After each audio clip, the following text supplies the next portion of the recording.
I'm Vince Wade, and this is what political firestorms are made of. It's the first of 98 pages in a draft opinion written by Supreme Court Justice Samuel Alito. It essentially overturns nearly 50 years of federal law on abortion rights, better known as Roe v. Wade. It's a lie! You don't care if women die! Pro-life is a lie! You don't care if women die! If the draft opinion becomes a full court opinion, it's hard to overstate how this affects the culture war that is consuming our nation. Poll after poll shows the majority of Americans favor some form of a woman's right to an abortion. Public opinion doesn't matter to the radical white Christian right. Roe v. Wade, a Supreme Court decision, was based on a Texas case. The court held a woman has a right to choose on the issue of abortion based on privacy considerations. It's been the law of the land since 1973. Texas is now waiting to impose perhaps the most restrictive abortion law in the nation if the Alito opinion stands. The radical right is clutching its pearls, not because the Supreme Court is poised to take away an individual liberty, not because it is essentially endorsing government-mandated pregnancy, but because somebody snitched. Somebody leaked. What occurred with this leak was an unspeakably unethical act. Last night, a shocking new breach. Somebody, likely somebody inside the court itself, leaked a confidential internal draft to the press, almost certainly in an effort to stir up an inappropriate pressure campaign to sway an outcome. In a town where news leaks are a way of life, a leak from the Supreme Court is unusual but not unheard of. Ironically, the Roe v. Wade Supreme Court ruling was also leaked in 1973. Time magazine published the crux of the historic ruling a week before it was publicly released by the court. For decades, the Supreme Court was literally the court of last resort to protect individual rights against the massive power of federal and state governments. With the Alito opinion, the Supreme Court is poised to roll back an individual right.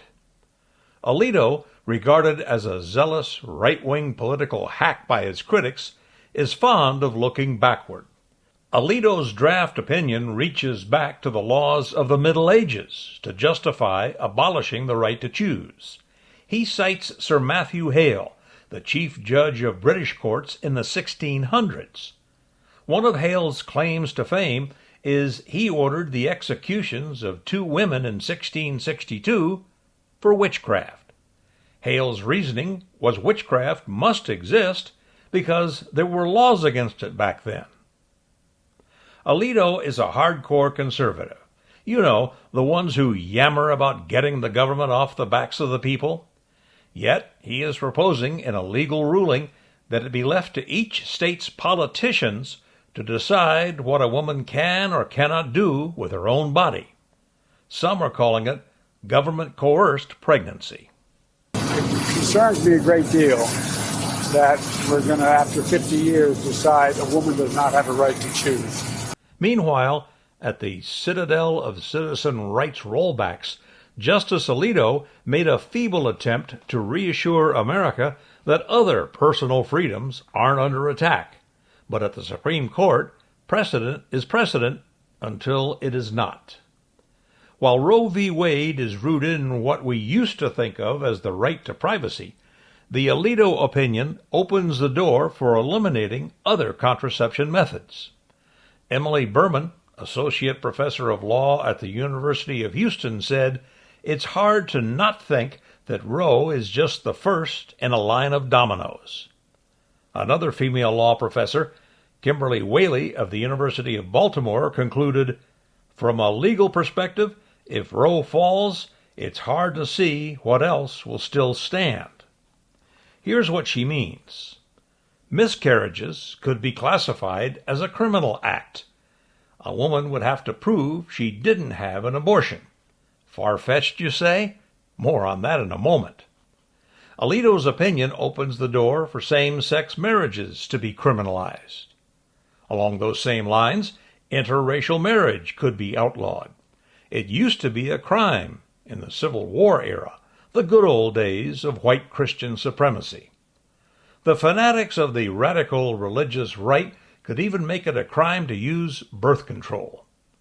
In what passes for the legal reasoning of Justice Samuel Alito, it's up to each state to decide if contraceptives should be outlawed. The Alito opinion was based on a case that began in Mississippi. This is Mississippi Governor Tate Reeves on NBC's Meet the Press on Mother's Day being asked if his state will take the next step and consider banning contraceptives. If there is legislation brought to you to ban contraception, would you sign it? Well, I don't think that's going to happen in Mississippi. I'm sure they'll have those conversations in other states. You're not answering the question. As is always the case with things, well, that's always the case. There's so many things that we can talk about. He wouldn't answer the question. As right-wingers like Tate Reeves keep pushing America backward, it's useful to explore where this could lead. A good place to look is El Salvador, a Central American country in the iron grip of a right-wing dictatorship. El Salvador dictator Nayib Bukele has been called the Donald Trump of Central America. Bukele calls himself the world's coolest dictator. No matter what you call him, El Salvador imprisons many women who have miscarriages under charges of murder. At least 140 women have been imprisoned for up to 30 years for miscarriages that the dictatorship has concluded were abortions. This Salvadoran woman died in prison from lymphoma several years after a miscarriage. For those who think it can't happen here, the state of Louisiana is considering legislation similar to the law in El Salvador. Miscarriage could become a crime in Louisiana. As New York Times columnist Maureen Dowd put it, it is outrageous that 5 unelected, unaccountable, and relatively unknown political operatives masquerading as impartial jurists can so profoundly alter our lives. The 5 religious terrorists on the Supreme Court don't care because they know the Trump cult is behind them all the way. Remember that in November. I'm Vince Wade.